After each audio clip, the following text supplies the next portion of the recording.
Today, I want to talk about being open to blessings. Now, some of you already think in your mind that you're open to blessings, but your habits dictate otherwise, your behaviors dictate otherwise, your speech dictates otherwise. And that's why a lot of the things that you ask for from Spirit have not come to fruition, and why a lot of things that you're involved with are full of drama, full of confusion, and why there's a constant struggle in your life. Now, this could apply to finances. This could apply to any area of your life. I'm going to touch a little bit on love and relationships because I received an epiphany in regards to this, and that's what encouraged me to speak, because this is based on a recent personal experience that I came to the realization of. You know, sometimes in relationships and we break up, the first thing that we'll say, most people, is when it's over with, they'll say, you know what, I'm going to take some time by myself and just focus on work or focus on school. And I'm going to spend about 6 months or a year or whatever the case may be. You come up with this plan of solitude before you decide to get involved with someone else because you need to process things mentally. Nothing wrong with that. You have to have a cooling off period, a grace period, or a renewal period. I get that. But once that period is over, you need to go ahead and move on.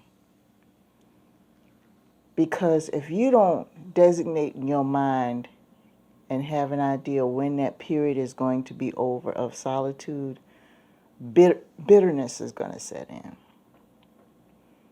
And I see a lot of people, especially middle-aged people, unfortunately, in my age group, where they've taken that so-called period of solitude to regroup or whatever after a bad relationship, that 6 months or a year has turned into 5 or 10 years of solitude because of fear of getting hurt again, of something that hasn't even occurred. Some of them haven't even tried to put themselves back out there because they have not addressed the trauma of the breakup. And they're afraid that it's going to happen again.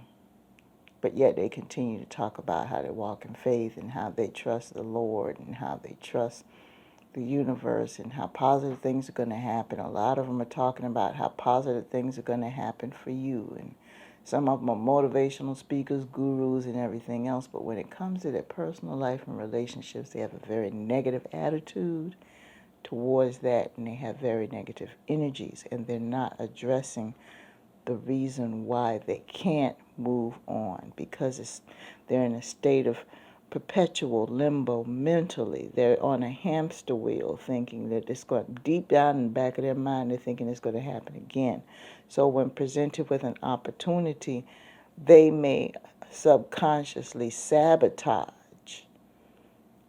any connection that may grow by behaviors, by actions, to push away the energy that the new person is trying to bring into their life. And that could be destroying the opportunity to get the one thing they've been wanting all their life. And I had to learn this.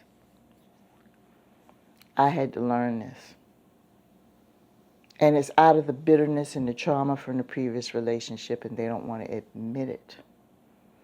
But that's what they've done. So what you need to do is you need to search within your heart. You need to dig hard. You need to ask Spirit to pull those negative energies out. Remove all the baggage. Remove all the pain. Have a heart-to-heart with your Creator. And just ask to be purged of everything. So your heart can be pure and clean so you can receive the potential for something new. Some of you have been involved in long-term relationships, 10 plus or more, and dedicated yourself, and it ended badly, where you could have been betrayed, and you're devastated But now here you are alone in this world, and you still have plenty of time left on this earth to fulfill your purpose, to do what you need to do. And you've already decided in your mind you're going to be by yourself the rest of this time. Now, I'm sorry to hurt your feelings, but I think that's being unrealistic, because somebody's going to come along. And you're going to be with somebody. So what's going to happen? The rest of your life, the next 30, 40, 50 years, you're just going to push people away? All in the name of spirituality, all in the name of religion. Now, let me give a disclaimer now. For people who have made vows, spiritual vows, because of their religious commitment, I'm not talking about them. I'm talking about average people like you and me that, have a relationship, but we're just average and we're just out here like everybody else, okay? So I'm not talking about those people. Those are exceptions to the rule. So let me go ahead and put that out there, because I don't want people from that particular background coming into the comments saying, oh, you shouldn't have said that and all that stuff. I just want that to be understood. But when you're doing that, what you're doing is you're actually hardening your heart. You don't realize it. You're fooling yourself.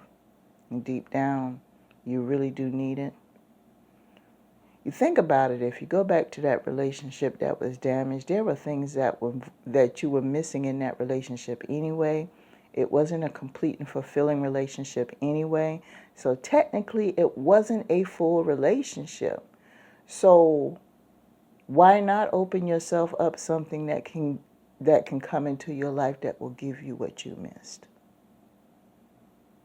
It could have been the appetizer before the dinner. So I had to learn this because, I have a tendency, after I've been in a long-term relationship, to say, well, I'm going to be alone for a while, and that'll be, a few to several months, and don't, I kind of shut myself off and don't go out very much, and kind of just keep my nose to the grindstone, don't communicate, don't accept any invitations, kind of just push people off that try to get close to me who have good intentions now. The bad ones, we ain't going to even talk about them. But the ones who have good intentions are simply looking for love. And deep down, that's what I want. But what that's doing is, that's throwing away a lot of opportunities, because that person could have been filling the void of something that you didn't have in your previous relationship. Or they could be providing something to you that you never had. So what you need to do is go ahead and purge that stuff. Put it out on the table. Purge it out of your heart. Purge it out of your mind. And experience a true rebirth so you can receive those blessings and let them flow. Open yourself up to opportunities and first say to yourself, you know what, this person is human. This may work out. This may not work out, but I'm going to try. And at the end of the day, it's me in spirit. It was me in spirit before this happened. It was me in spirit after this happened. I'm going to be okay either way. But I'm going to give this a chance. And if you kind of have that mentality, it's not going to be so bad trying. So I kind of hope this helps someone on a romantic front. Solitude is okay if you feel you really need to sort some things, but don't use it as a means to prevent something that inevitably you're going to need, especially if you know you're going to be on this earth for a while. That's a lonely way to live, and it can affect your mentality as a human being. So I hope you have a great day.